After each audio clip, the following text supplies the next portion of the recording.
Buenos días y bienvenidos al canal Historias bélicas que merecen ser contadas. En este vídeo vamos a analizar una de las acciones más misteriosas de la Segunda Guerra Mundial, siendo esta la declaración de guerra por parte de Alemania a los Estados Unidos a finales de 1941. Lo que vamos a comentar a continuación es uno de esos capítulos de la contienda que todavía de hoy no tienen ninguna explicación clara, al igual que por ejemplo la retirada de las tropas inglesas desde Dunkerque hasta Gran Bretaña sin que los alemanes hiciesen mucho para impedirlo.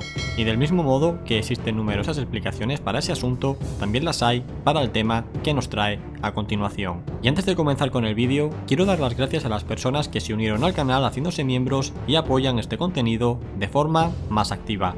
Bien, y dicho esto, comencemos por el principio, situándonos en el 7 de diciembre de 1941, momento en el cual Japón ataca la base estadounidense de Pearl Harbor, entrando de esta forma ambos países en guerra.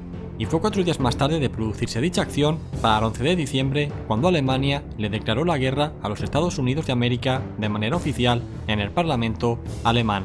Y declarado esto, veamos la situación en la que se encontraba Alemania en ese momento. Por un lado, se sabe que desde marzo de 1941, unos 9 meses antes, Estados Unidos, con su ley de préstamo y arriendo, había estado ayudando a Gran Bretaña con material bélico y de todo tipo. Por otro lado, Alemania llevaba en guerra contra la Unión Soviética durante 6 meses y aunque un año antes habían firmado el pacto tripartito entre Alemania, Japón e Italia, en el que se comprometían a ayudarse mutuamente en futuros conflictos, como así quedó fijado en el artículo 3, lo cierto era que Japón no había tomado ninguna actitud beligerante contra la Unión Soviética para apoyar a Alemania, por lo que ellos tampoco se tendrían que ver obligados a unirse en su guerra contra los Estados Unidos, pero sin embargo, así lo hicieron. Por último tenemos la situación de fracaso que acababa de tener el ejército alemán en las puertas de Moscú, habiendo fracasado por completo la operación Barbarroja. Esto significaba que la guerra en el este no iba a finalizar y que se prolongaría durante varios años más, con un resultado totalmente incierto. Con todo esto cabe preguntarse por qué razón Alemania le declaró la guerra a los Estados Unidos en ese preciso momento. Y antes de ir con las distintas versiones, veamos la carta del ministro de Asuntos Exteriores alemán, von Ribbentrop, que envió a la embajada estadounidense explicando los motivos oficiales. El gobierno de los Estados Unidos ha violado de manera más flagrante y en medida cada vez mayor todas las reglas de neutralidad a favor de los adversarios de Alemania y ha sido continuadamente culpable de las provocaciones más severas hacia Alemania desde el estallido de la guerra europea provocado por la declaración de guerra británica contra Alemania el 3 de septiembre de 1939, que finalmente ha recurrido a actos de agresión militar abiertos. El 11 de septiembre de 1941, el presidente de los Estados Unidos declaró públicamente que había ordenado a la Marina y a la Fuerza Aérea de los Estados Unidos que dispararan a la vista a cualquier buque de guerra alemán. En su discurso del 27 de octubre de 1941, una vez más afirmó expresamente que esta orden estaba en vigor. Actuando bajo esta orden, los buques de la Armada estadounidense desde el principio de septiembre de 1941 han atacado sistemáticamente a las fuerzas navales alemanas. Así, los destructores estadounidenses, como por ejemplo el Gregg, el Kearney y el Reuben James, han abierto fuego contra los submarinos alemanes de acuerdo con este plan. El mismo secretario de la Armada estadounidense, el señor Knox, confirmó que los destructores estadounidenses atacaron a submarinos alemanes. Además, las fuerzas navales de los Estados Unidos, por orden de su gobierno y en contra del derecho internacional, han tratado y confiscado los buques mercantes alemanes en alta mar como barcos enemigos. Por lo tanto, el gobierno alemán establece los siguientes hechos. Aunque Alemania por su parte se ha adherido estrictamente a las normas del derecho internacional en sus relaciones con los Estados Unidos durante cada periodo de esta guerra actual, el gobierno de los Estados Unidos, de las violaciones iniciales de neutralidad, finalmente ha procedido a abrir actos de guerra contra Alemania.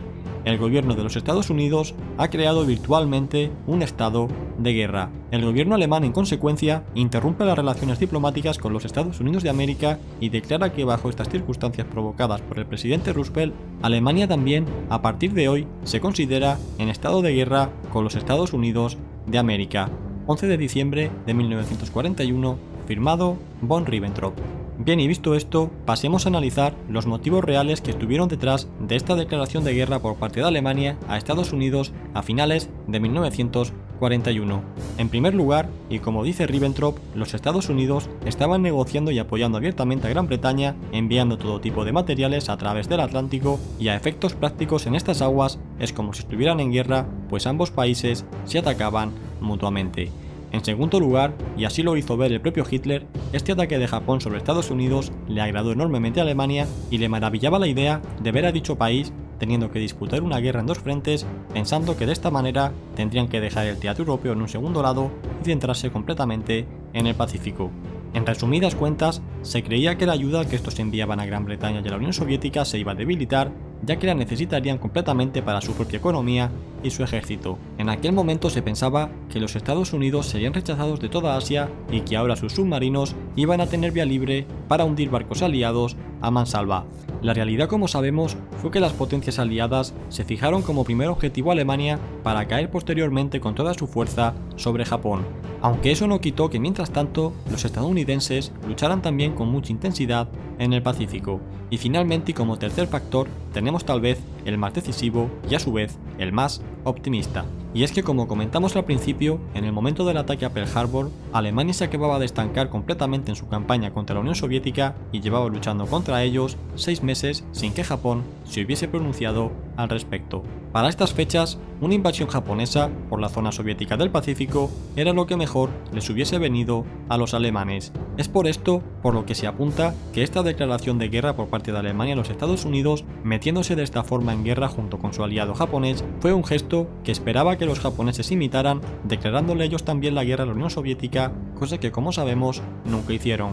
De hecho, para mayor vergüenza para los alemanes, los japoneses no impedían ni tan siquiera el tránsito de barcos estadounidenses que desembarcaban en la zona soviética del Pacífico, que iba destinada a suministrar material bélico para luchar contra su supuesto aliado. Parece ser que Japón no quería el más mínimo roce con la Unión Soviética, sin embargo, una vez que Alemania fue derrotada, la Unión Soviética sí que terminó atacando a Japón. Debido a que a ninguno de estos tres factores que acabamos de comentar se cumplieron mínimamente y lejos de volverse a favor o simplemente neutrales, se volvieron radicalmente en contra de Alemania, el alto mando alemán se lamentó mucho de haber tomado esta decisión tan solo unos meses después. Y en fin, lo cierto es que se comenta mucho y con razón que la alianza formada por Japón, Alemania e Italia fue una de las peores y más inútiles de la historia, pues en vez de ayudarse y potenciarse mutuamente, se hicieron más daño sin quererlo que bien. Y hasta aquí el programa de hoy, que espero sinceramente que os haya sido de interés y os haya servido para aprender aspectos de este conflicto que desconocíais. Yo por mi parte quedo a la espera de vuestros comentarios para ver vuestra opinión al respecto. Os invito por último a que os unáis a nuestras redes sociales, especialmente a nuestro recién creado canal de Instagram y a nuestro grupo de Telegram para no perderos ninguna notificación.